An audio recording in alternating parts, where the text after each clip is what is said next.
don't know where to start.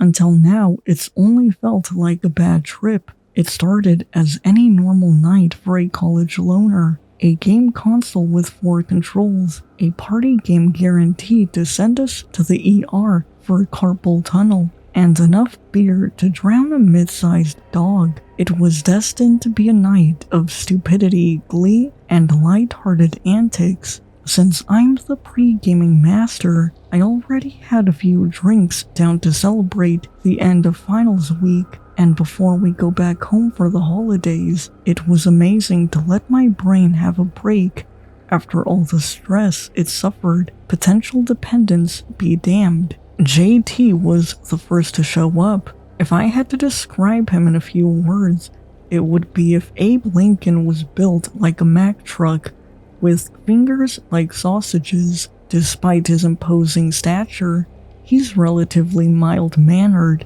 but just a beer in and he becomes the Tom Brady of our drunken game nights. Cam was next. He was by far the most social and the only one who's out and about every week, getting some action. The last of our pitiful party was Phil, my roommate. Phil isn't his actual name, it's Stefan, but when money was tight, we lived off the cheesesteaks from the sandwich shop he works at for a week straight. After that, the name just stuck. Anyway, the game night was a double feature. The first event was 1 Grand Prix of Mario Kart, followed by rounds upon rounds of classic Mario Party, where the current first place players and minigame winners take sips of a drink of their choice. We had made it past the Mario Kart section with barely a buzz except for Cam, who was the lightweight of the group, which was the reason for Mario Kart. Otherwise, Mario Party wouldn't be fair. At the end of the Mario Party game, Phil had thoroughly crushed us all due to bonus stars, and so the rest of us chugged the remainder of our drinks as we set up the movie marathon to end off an amazing night. As JT fumbled through the Roku menus to open HBO Max, we heard a knock on the door. Phil being the only one of us capable of at least holding a coherent conversation, answered the guest. It was the landlord's annoying younger brother. This kid is always wrecking things in the common area. Apparently, he's on probation for breaking a kid's femur after the jerk had bullied his friend. I can respect the sentiment, but I guess the other kid's parents filed a restraining order, so the little brat came to live in the building with his older brother. He wasn't loud like he normally is, so he must be on rent collection.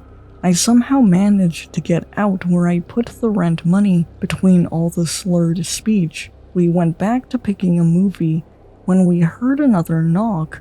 The brat is back, and he wants to watch the movie with us. Since none of us were in the right state of mind, we let him stay. We finally decided on a movie. I fell asleep a quarter of the way in and started what may be the worst night of my life.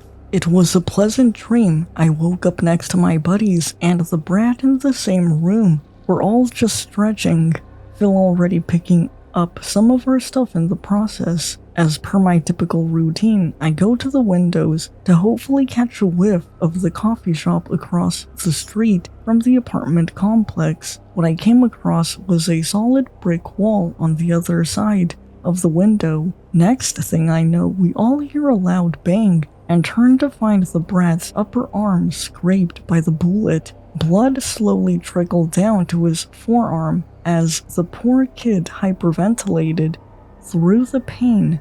Me, half dazed but sobered by the gunshot, instructed the others to get away from the front of the door. I reached my hand across the door to the knob and quickly opened the door, firing one more shot at the other wall. After sweeping the doorway, we found a gun hooked up to a mechanism that fired a bullet when the door opened. I had seen enough body horror and torture movies to spot all the cliché traps. After disabling a few more obvious traps, we reached the end of the hall where it bended to the left. After trying to peek around the corner for a few minutes, I determined that there was no immediate danger. However, Cam took that as a sign to make a break for the elevator and set off another trap.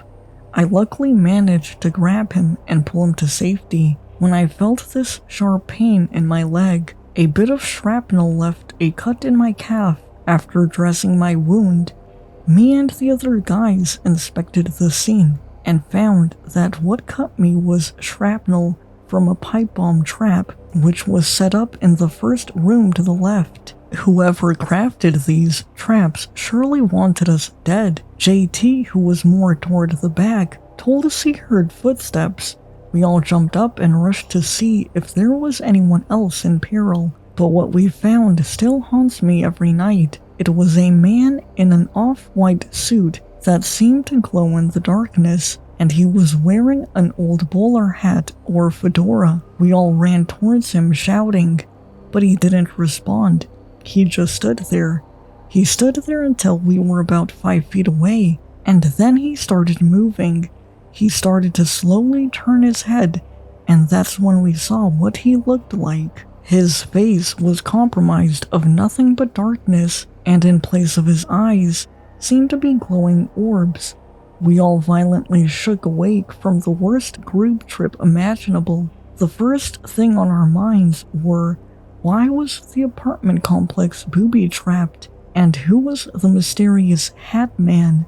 Yet, that wasn't even the worst part, because I looked down to see my calf and saw about an inch-deep cut and the blood stain left on my pajamas. Whatever just happened was painfully real.